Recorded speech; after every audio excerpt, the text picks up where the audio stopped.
suite, maintenant on passe au quart d'heure sans filtre. Le quart d'heure sans fil, comprenez-vous la colère des téléspectateurs et on va vous l'expliquer. Ceux qui pensent que oui se mettent à droite, ceux qui pensent que non se mettent à gauche. Pour le moment, on va revenir bien sûr sur l'émission d'hier. L'émission d'hier, L'amour est dans le pré, qui a quand même pas mal marché, même si les audiences sont un peu moins bonnes que les autres.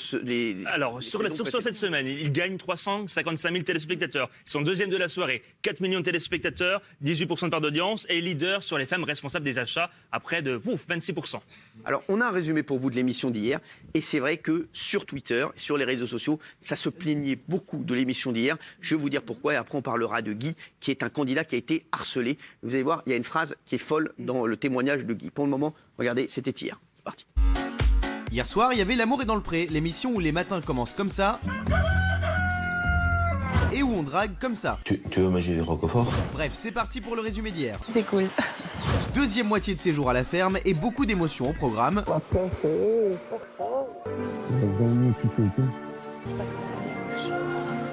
Voilà quoi. Faut dire qu'il s'est dit de très belles choses J'aime bien ton dégagement d'énergie que tu dégages aux gens.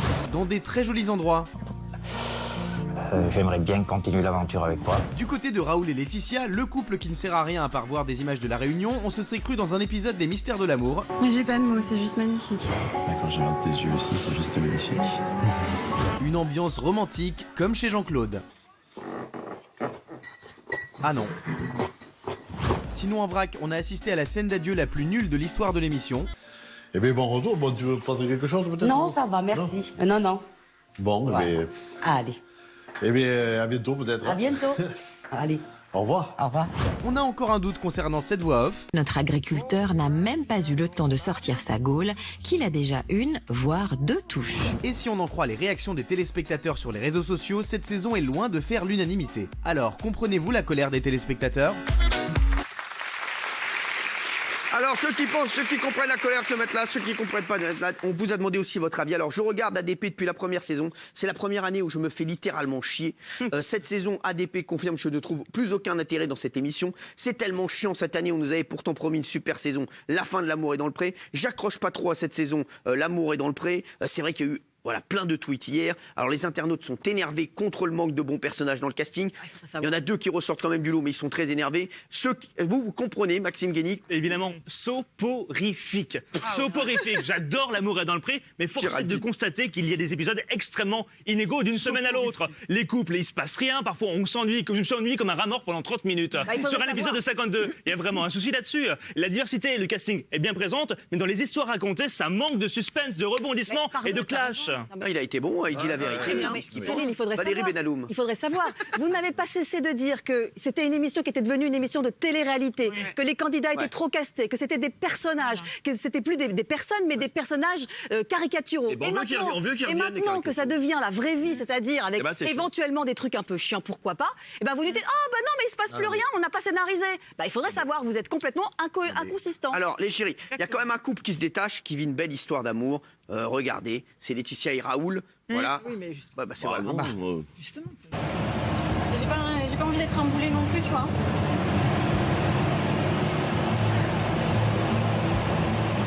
Je suis désolé. Ouais. Je me sens un peu démunie aussi, mais après, je suis pas normalement pas là non plus pour. Mais bref, je suis là et je te donne toute mon énergie.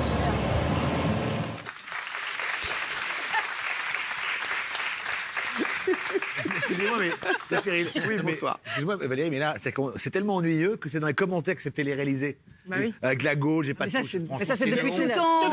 C'est nul. Benjamin, alors. Non, voilà, je trouve honnêtement que, d'abord, moi, j'ai jamais aimé ce programme, vous le savez. Je trouve que c'est pas du tout un programme qui met en avant ce milieu. Après, je trouve qu'on se moque toujours à leur détriment. Et surtout, là, maintenant, les commentaires, excusez-moi, on n'en peut plus. C'est toujours ça là, sur dessous de la ceinture, la gaule, la touche, le machin. Je me mets dans le pot, bah, retirer. Oh non, arrêtez. Là, vous avez choqué Benjamin Castaldi. Ça va pas. Alors, Isabelle Morini-Bosse, vous trouvez que la colère des téléspectateurs n'est pas justifiée? Moi, je trouve qu'il y a une colère des téléspectateurs que, franchement, ça dépend des personnes. Non, parce que je vous j'en le dis, connais sur beaucoup Twitter, sur les c'est un 4 millions. déferlement. Non. Et chérie, je vous le dis, Valérie, sur Non, Twitter. sur Twitter, non, les gens étaient que ça. vraiment... Ah oui, mais bon, il y a Mais surtout, 90% de là ça. encore, pareil, vous dites c'est monté, c'est ennuyeux et tout. C'est exactement comme dans la vraie vie. C'est-à-dire que ceux qui sont vivants à l'antenne. Ceux qui sont ennuyeux à l'antenne. Effectivement, hier soir, il y avait une scène de salade à manger avec un roquefort. Ça prenait pour ceux qui sont... Mais c'était Ça vous donner envie de regarder. Oui, parce qu'il y avait des scènes super excitantes à côté. Tu nous aides pas. Tu nous aides pas. Mais non. Faut être honnête. T'es en train de dire c'est chiant, mais c'est ça la vie. Bah non, moi, quand t'as une vie chiante, t'as pas envie de regarder un truc chiant. Mais je regrette Aude, t'avais Aude qui était formidable avec ses Moi aussi, je peux citer des prénoms. Jean-Marc, oui, c'est ça. Géraldine voulait répondre à Isabelle. Non, mais je vais aller de son côté parce que Jean-Michel Maire dit n'importe quoi, comme d'habitude. Tout à l'heure, il On a est du dit... même côté, je te rappelle. Bah oui. Mais il dit... Elle le découvre.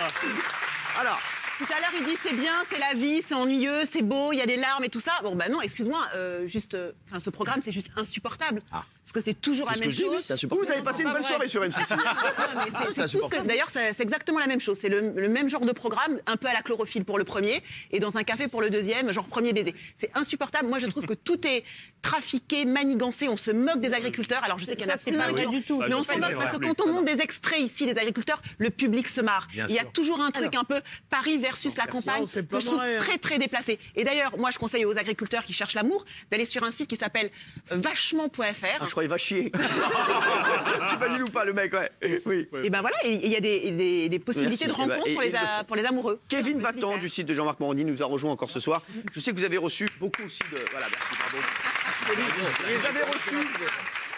Vous avez reçu beaucoup de témoignages aussi sur votre site de gens qui disaient qu'on se faisait chier cette année dans Amour et Oui, bien sûr, mais il faut quand même pas oublier que l'audience, il y a quand même 4 millions de téléspectateurs qui regardent c'est aussi. toujours un carton, moi j'adore toujours. Non mais voilà, c'est toujours facile de dire je ne regarde pas, c'est comme à l'époque de toute façon de toute les télé-réalités, personne ne regarde, mais en même temps les audiences partent d'elles-mêmes. Exactement. C'est très focus, excusez-moi l'expression. Mais oui. C'est quand même très hypocrite à un moment donné. Parfois des coups dans lesquels tu T'as raison. Oui. Merci Isabelle. Kevin, non, il y a quand même 4 millions. Et puis c'est vrai qu'aujourd'hui, l'émission ne bénéficie pas non plus d'une programmation qui est top. C'est quand même la première fois qu'elle n'est pas diffusée l'été. C'est un programme estival aussi. Forcément, quand on regarde cette émission à la rentrée, on n'est pas dans le même mood, dans le même état d'esprit que si on la regardait au mois d'août tranquillement, parce que voilà, on veut des histoires d'amour et tout ça. Et surtout, dorénavant, il y a beaucoup plus d'épisodes. Donc, qui dit plus d'épisodes dit forcément des téléspectateurs. Voilà, exactement. Et forcément, aujourd'hui, on va se dire, je vais pas regarder, je regarde pas ce soir. Tant pis, je regarde la semaine mais je vais vous dire, il vaut mieux grave. faire 10 fois 4 millions que 3 fois 6 millions. Ah oui, bah je vous le dis. C'est pas de moi. C'est pas de moi. Je vous le dis. Alors, les chéris, il y a un autre truc qui s'est passé, c'est Guy, un candidat harcelé par une prétendante. Une interview d'un candidat de l'amour et dans le pré fait beaucoup parler depuis hier, puisqu'un candidat, donc Guy, voilà, c'est Guy, se fait harceler par une de ses prétendantes. C'est devenu Quinry. Et c'est vrai que celle-ci... L'amour est dans le pré. Oui, l'amour est dans le poirier. Et celle-ci était très très proche de lui dans l'aventure. Regardez, et vous allez voir son témoignage, il est ouf. C'est parti. Je suis vraiment contente de tomber sur une personne qui me correspond, quoi. Voilà, je suis hyper heureuse, franchement. Voyons, ça monte tout le temps. Oui, ça monte tout le temps. Ça va loin comme ça encore, ça va loin. 5 minutes. T'as ton bâton, toi. On dirait Moïse. On va vers la terre promise. T'es pardonné. Arrête. Bon, je vais vous faire chauffer, donc. Nous chauffer ou chauffer?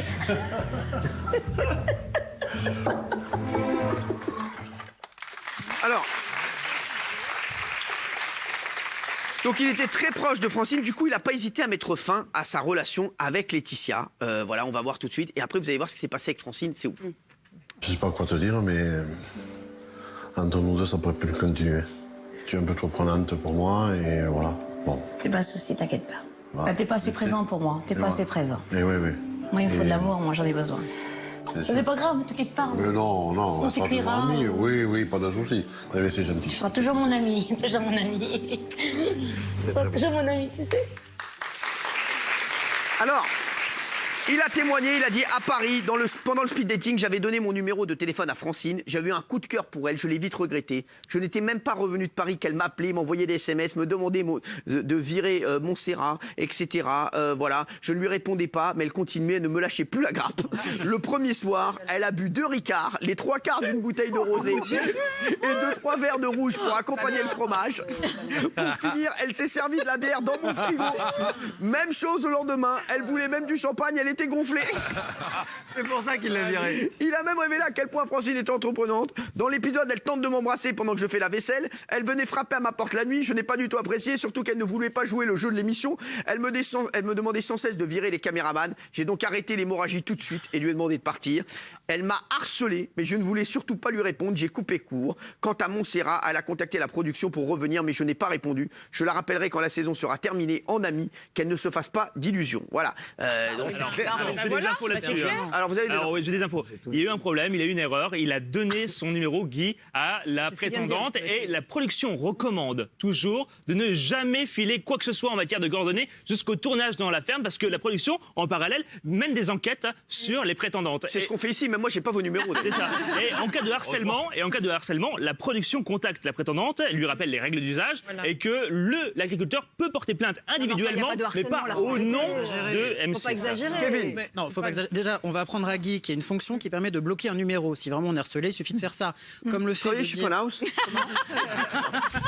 Oui, donc oui. C'était le numéro du fixe, c'est mort. Oui. Et donc oui. Et donc Kevin, oui. Et pareil, de balancer sur la candidate, de parler de ses problèmes d'alcool, mais franchement, c'est pas élégant. C'est super Moi, gênant. je pense qu'elle devait être stressée, la pauvre. Bien sûr.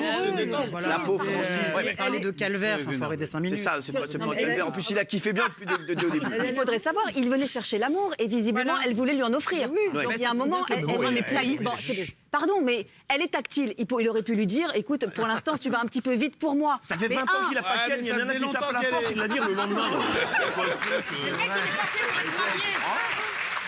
Le trou qui est dur, le gars. Voilà, il est basique, Jean-Michel Maire. Il a raison, il est dur, là. Vous voyez, oui. Nous aussi, le mec, il a absolument pas fait pour être marié. Et ça va se terminer en naufrage pour les deux, et on voit bien, il le regarde. À aucun moment, il ne les regarde en face. À aucun moment. Est gêné. Il a toujours le regard en les caméras. Non, il n'est pas fait pour être marié. C'est un vieux garçon, c'est tout, faut l'admettre. Gilles Verdez. Franchement, le harcèlement, c'est grave et c'est pas ça. C'est ce Guy qui est détestable. Toute l'émission, il a gâché l'émission. Il a été nul. Elles ont bien fait de partir. Elles ne doivent pas le regretter. Franchement. Moi, je vais vous Il dire. veut récupérer les meufs. C'est des agriculteurs comme ça qui foutent en l'air la saison. Arrêtez. Parce que vous avez des personnages qui sont caricaturaux, qui sont méchants, qui sont agressifs. Les gens en ont marre. C'était une émission bon enfant. Maintenant, je me la mets à détester. Voilà. Moi, j'adore cette Alors, émission. je peux vous dire qu'à l'anniversaire de Karine, il y avait 32 agriculteurs, dont plusieurs de cette année. Emmerich, le Sapineri, c'était... Oui, 300 bébés, on le sait, je sais, ouais. En chantier, oui. Ils ont tous dit qu'ils étaient franchement très heureux d'être là et qu'ils soutenaient qu'il n'y avait pas d'arnaque. Ouais. Merci. Alors justement, non, mais c'est une bonne transition. Merci Isabelle, parce qu'on va parler de Karine Le Marchand, qui est aux manettes de L'amour est dans le pré depuis 8 ans. Elle est bien installée dans cette émission, mais est-ce qu'elle va pas arrêter? Moi, je me suis posé une question hier, je vais vous la poser. Hier, j'ai vu Julia Vignali dans Mon admirateur secret, et je me suis demandé si Karine ne préparait pas son départ de L'amour est dans le pré, parce que c'est vrai qu'on a senti que Julia Vignali et Karine Le Marchand, c'est un peu le même style d'animation, et je me demande si Karine n'a pas envie peut-être de passer à autre chose. Ça fait 8 ans qu'elle le fait. Regardez, on vous a fait un petit comparatif. Elles sont les deux visages des émissions de dating d'M6. D'un côté, Karine Le Marchand dans L'amour est dans le pré. Bonjour, bonjour. Et de l'autre, Julia Vignali dans Mon admirateur secret. Deux animatrices différentes, mais un style très similaire, toujours dans l'empathie avec les candidats, que ce soit dans la manière de dire bonjour. Ça va? Bien, merci. Arrête de râler. Bonjour. Oh là là. Dans les expressions. Bon, vas-y, raconte. Raconte-moi. Bon, allez, go. On va manger? On va boire un coup? On va boire un coup. Ou dans les gestes. C'est toujours du mal, c'est dur. Bravo. Alors, Karine Le Marchand, bientôt remplacée? Alors, Karine Le Marchand, est-ce que vous pensez que Julia Vignali peut remplacer Karine Le Marchand? Est-ce que vous pensez que Karine Le Marchand va arrêter L'amour est dans le pré? Dites la vérité ici, oui ou non. Kevin, vous dites quoi? Ah non, pas du tout. Non, pour moi, Karine Le Marchand, elle incarne le programme. Le programme, c'est elle. Elle, c'est le programme. Pour moi, non. Elle est géniale, Karine, partout. Ah, mais elle est top. Karine, elle peut faire beaucoup d'autres choses aussi. Elle est bien sûr, excellente dans mais ça, c'est autre chose. Mais Julia Vignali, aujourd'hui, personne ne la connaît. Si. Comment s'arrêter? Le programme est plus fort que l'animatrice. Karine a amené un truc. Qui a animé en premier Véronique Mounier. Après, il y a eu Sublet. D'accord. Voilà. Donc, je crois qu'il y a des spécialistes ici. Je crois que t'es vu où, là, frère? En plus, Taverneau, le patron de M6, a toujours dit que pour lui, le plus important, c'est pas l'animateur, mais le format. Il dit que la star, c'est le format et pas l'animateur. Donc je pense qu'elle peut effectivement être remplacée. C'est une très mauvaise saison pour Karine Le Marchand. Pourquoi la pauvre? Parce que moi, vous savez que je l'adore, mais elle a porté cette saison. Elle a dit ce sera la meilleure, le casting est formidable. On voit les gens se déchaînent sur les réseaux sociaux. C'est une calamité, ça se maintient en audience, mais le contenu est nul. Et c'est pas un hasard en télé. Juste après elle, vous avez Julia Vignali qui arrive dans une émission de dating.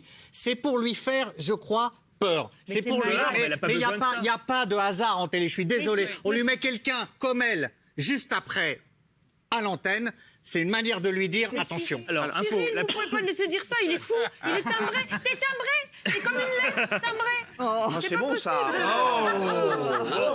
Blague de la poste. J'ai l'impression qu'on va en recommander cette blague. Oui, non, merci. Laissez parler Maxime 15. Info, la prochaine saison est en cours de production, avec dans les rangs Karine Le Marchand. Et contrairement à Julia Vignali, elle a un humour très gaulois, Karine, que seule, elle est unique, elle est en son genre. Elle est en train de tourner les portraits. D'accord, très bien. Alors, vous dites non plus. Non, moi, je dis non, même si le programme, cette année, on trouve qu'il ralentit, c'est vrai, il mange des salades crudités, c'est lent. Moi, si t'enlèves Karine Le Marchand, il n'y a plus de programme. Parce que vous êtes bien gentils, on est adorables. Les réseaux sociaux, arrêtez avec les réseaux sociaux. Il y a 4 millions de personnes qui ont regardé, c'est pas que les réseaux sociaux. Non, mais l'émission, t'enlèves Karine Le Marchand, il l'a dit. C'est quoi le mot que t'as dit? Il n'y a plus d'identité. Voilà, elle incarne le programme. Comprenez ce qu'il dit? Non, mais je comprends pas tout ce qu'il dit. Mais faut arrêter avec les réseaux sociaux. La télé, c'est pas que les réseaux sociaux qui commandent, c'est les gens qui commandent. Jean-Michel. Non, elle incarne pas le programme. Tu mets n'importe qui d'autre, ça se passe. Essaye, tu verras. Comme tout le monde a dit que si on changeait le générique, ça allait tout casser. On a vu le générique au bout d'une fois. Moi, j'adore Karine. On a dit question pour un champion dans le question pour un champion, ça allait s'arrêter. On a dit les amours, ça allait s'arrêter. Mais non, ça continue, ça marche très bien. Il faut arrêter les animateurs irresponsables. Sauf qu'elle n'est pas responsable de la chute, donc je vois pas pourquoi M6 la sanctionnerait. Le programme est devenu chiant. Il ne faut pas confondre des émissions. Ça marche très bien. Charlie. Oui. Charlie Laminant, oui. Non, mais effectivement, Karine incarne parfaitement le programme. Ah oui, c'est la meilleure. Il n'y a pas de raison, à mon avis, pour que sauf ça sa change. propre lassitude. Et je ne suis pas tout à fait d'accord avec Jean-Michel. Je pense que si on la changeait, il est possible que ça mette un peu de temps avant de reprendre, si je peux me permettre. Alors, Valérie. Et sauf sa propre lassitude, ça fait 8 ans qu'elle incarne le programme et c'est une animatrice qui peut faire tellement d'autres choses. Peut-être qu'elle a, elle aussi, demandé à une transition en douceur, je ne sais pas. Tex et Julien Lepers, c'est une mécanique de jeu posée sur un plateau. Là, elle va vers les gens, c'est différent. L'amour est dans le pré, c'est pour être non, mais l'amour est dans le pré, ça a toujours très bien marché. Ça a toujours cartonné. Alors Karine est la meilleure, moi je pense là-dedans, mais ça a toujours très bien marché. Alors on va voir ce que vous en pensez. Et alors bonne idée, 46%, mauvaise idée, 54%. Donc c'est pas mal quand même pour Julia Vignali qui commence à être pas mal.